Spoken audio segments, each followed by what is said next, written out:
तो स्टूडेंट कैसे हैं आप लोग। स्वागत है आप सभी का आपके अपने YouTube channel Pandey ji technical 2.0 में।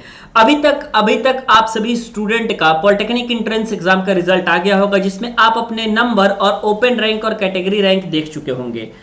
अब सबसे बड़ा सवाल आपके पास ये है कि काउंसलिंग कैसे होता है, काउंसलिंग कैसे कराना है और काउंसलिंग कब कराना है।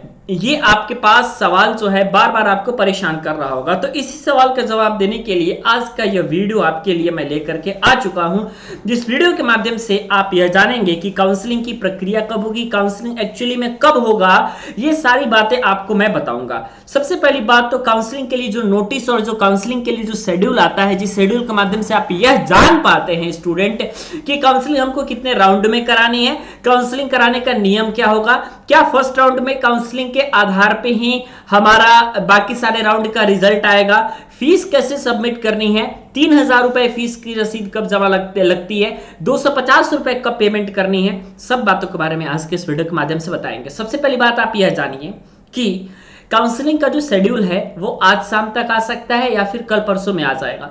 आमतौर पर स्टूडेंट ये देखा जाता है कि पॉलिटेक्निक एंट्रेंस एग्जाम का रिजल्ट निकलने के 2 दिन के अंदर आपके काउंसलिंग की शेड्यूल आ जाती है, जिसमें अलग अलग राउंड में काउंसलिंग के बारे में डिटेल में बता दिया जाता है। ठीक है, आज या कल में आपका काउंसलिंग का शेड्यूल आ जाएगा।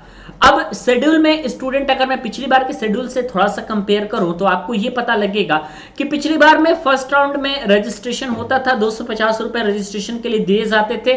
250 रुपए आपको रजिस्ट्रेशन के लिए देना है, उसके अलावा आपको कुछ भी नहीं देना है और आपको वहां से एक रसीद मिलेगी तो आप रसीद ले लीजिएगा। ठीक है, क्योंकि उस रसीद की जरूरी आपको तब पड़ने वाली है जब आप पॉलिटेक्निक के किसी भी राजकीय पॉलिटेक्निक कॉलेज में या किसी भी पॉलिटेक्निक कॉलेज में जाएंगे तो डॉक्यूमेंट वेरिफिकेशन का जो काम होता है वो आप कराएंगे तो वहां पे 250 की रसीद मिलेगी।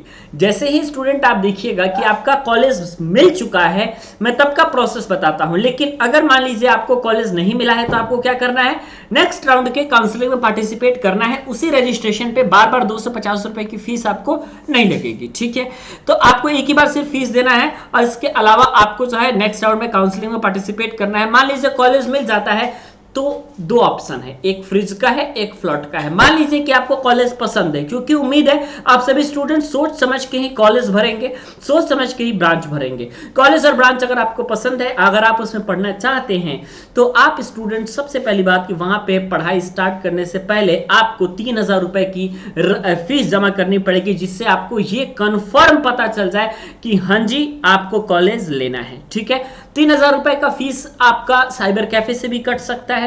उसके अलावा आपसे 50 रुपए या 10 रुपए 40 रुपए जो भी आपका होगा साइबर कैफे वाले आपसे एक्स्ट्रा चार्ज कर लेंगे, लेकिन इससे ज्यादा आपको नहीं लगेगा।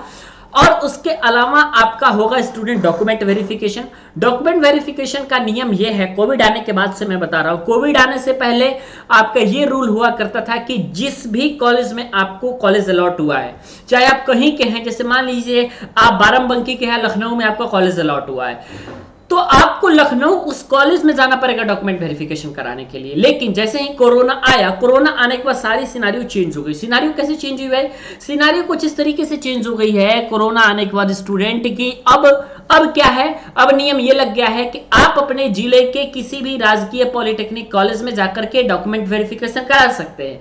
वहां पे आपका आय प्रमाण पत्र, जाति प्रमाण पत्र, निवास प्रमाण पत्र, आपका फोटो, आपका आधार कार्ड, आपका इसके अलावा टीसी, इसके अलावा आपका पिछले साल का रिजल्ट की कहीं आप फेल तो नहीं हुए किसी सब्जेक्ट में, एंट्रेंस एग्जाम का रिजल्ट, एंट्रेंस का रैंक कार्ड और जो कॉलेज अलॉट हुआ है उसका कार्ड, स्वास्थ्य प्रमाण पत्र, ये सारी चीजें आपको लगेगी। 2 कॉपी फोटो कॉपी में करा करके सेट बना करके वहां पे जाकर के सबमिट करेंगे तो डॉक्यूमेंट की जांच होगी कि आपका डॉक्यूमेंट सही है कि नहीं। अगर आपका डॉक्यूमेंट सही पाया जाता है तो निश्चित तौर पर आपको आगे फर्दर प्रोसेस के लिए भेज दिया जाएगा।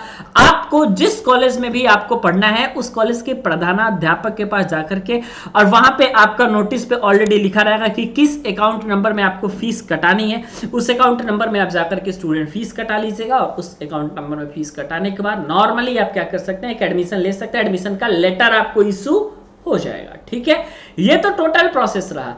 आपको बिल्कुल घबराना नहीं है, चैनल को सब्सक्राइब कीजिए, अभी टेलीग्राम को ज्वाइन कर लिए जिसका लिंक मैंने डिस्क्रिप्शन सेक्शन में दिया हुआ है। सारी जानकारी आपको वहां से मिल जाएगी, कॉलेज की लिस्ट भी मैं वहीं पे प्रोवाइड करा दूंगा।